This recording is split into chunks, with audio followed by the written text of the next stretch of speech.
Example మన HP gas వాళ్ళు ఉన్నారు, వాళ్ళకి సంబంధించి 25 లక్షల కనెక్షన్స్ ఉన్నాయి అనుకుందాం, ఈ వైట్ రేషన్ కార్డు హోల్డర్స్. వాళ్ళకి తెలుసు కదా వైట్ రేషన్ కార్డు హోల్డర్ ఎవరో. అట్లాగే వీళ్ళకి ఒక 30 లక్షలు ఉన్నాయి అనుకుందాం, ఇంకొకరికి 5 లక్షలు ఉన్నాయి అనుకుందాం. వాళ్ళకి నువ్వు డబ్బులు ముందు ఇచ్చేసేస్తే ఏం గొడవ ఇంకా, అంతే కదా, వాళ్ళే వేసేస్తారు కదా.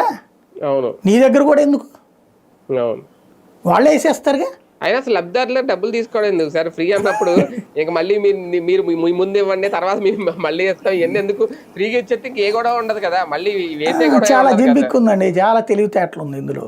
జగన్ అట్టాగే వేసేసాడు, తీసుకుని ఓడగొట్టారు. అలా కాకుండా ముందు నొప్పి తెలిస్తే ఆ తర్వాత వస్తే అదో తృప్తి ఉంటుంది, అదే ఖర్చు పెట్టాక రీఎంబర్స్ అనేది. దీంట్లో ఇంకో లాజిక్ కూడా ఉంటుంది, ఆ తర్వాత వేయకపోయినా మర్చిపోతారు, సదరు సంస్థలతో గొడవ లేదు. అవును, అది లెక్క ఇక్కడ. ఇందులో కూడా అందరికీ పడవు, కొంతమంది అడుగుతారు, కొంతమంది అడగరు కూడా, ఒకవేళ పడకపోయినా. ఆ గ్యాస్ ఏజెన్సీ వాళ్ళు చేస్తున్నారు అక్కడ, వాళ్ళ దగ్గరికి వెళ్తారు, మాది రాలేదండి మేమేం చేయమంటారు అంటారు వాళ్ళు. అది కూడా అది ఉండేది తర్వాత. అది రైట్.